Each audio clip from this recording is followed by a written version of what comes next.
The elderly man's 4 children had not returned home for a reunion in years. Left with no other option, he embarked on a journey across America to visit each of them, hoping to see if they were truly happy. Every time he found one of his children, he would ask about their life. You happy? What do you mean? You happy? Yeah, of course I am.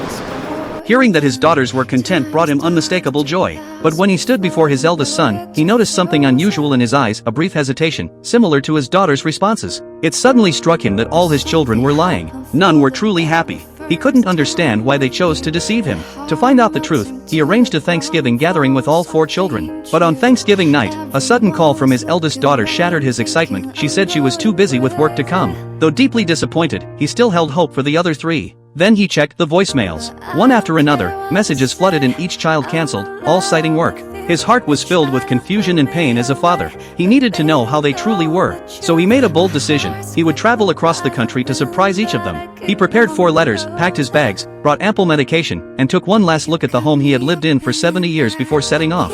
His name was Frank. He wasn't sure how far his body would carry him. Before retiring, Frank had worked coating electrical wires, a demanding job that left him with pulmonary fibrosis. When his doctor learned of his travel plans, he urged him to rest at home and especially not to fly, as long trips could risk his life. But Frank couldn't be deterred. His desire to see his children surpassed his concern for his own life. Still, he avoided flying and opted for the gentler pace of the train. After a day's exhausting travel, he finally arrived at his youngest son David's apartment. Hoping to surprise him, Frank rang the doorbell repeatedly until his finger grew stiff, but there was no answer. He assumed David was out and waited on the steps deep into the night, but David never appeared. Worn out and disheartened, Frank eventually left in silence. The late-night streets were empty, save for this weary old man trudging alone under the dim light, his figure stark and solitary. As he passed a gallery, an abstract painting caught his eye. The lines and colors felt deeply familiar. Sure enough, the signature was his son's. For a moment, Frank felt a flicker of comfort. Perhaps his son had found success and was out celebrating. Since he had come unannounced, Frank didn't take it to heart.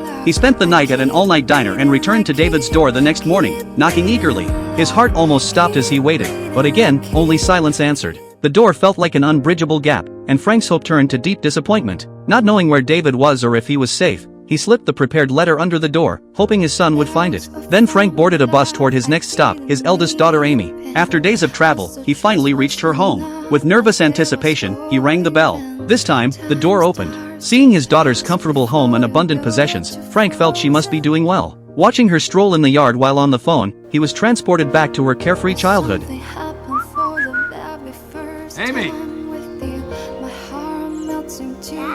Amy never imagined her father would travel such a long way to see her, yet instead of delight, she seemed uneasy about his sudden visit. Over dinner, the soft lighting did little to ease the worry in Frank's heart. When he asked to stay a few more days, Amy offered various excuses: no time, her husband busy with work, her son in tutoring, leaving in awkward silence. But Frank didn't mind, seeing her was satisfaction enough. The next morning, Frank took photos of her home and wanted a family portrait, but their forced smiles and stiff poses weren't what he had envisioned. He left Amy's letter and headed to the station. On the train, Frank stared out the window, his mood shifting. He had begun the journey excited and hopeful, but now he was weighed down with worry. First David was missing, then Amy's family seemed strained. What puzzled him most was why his children hid the truth. Were they afraid of worrying him, or did they see him as a burden? That night, waiting alone at the station, Frank met a homeless young man in a tunnel. Coughing repeatedly, the youth reminded Frank of David.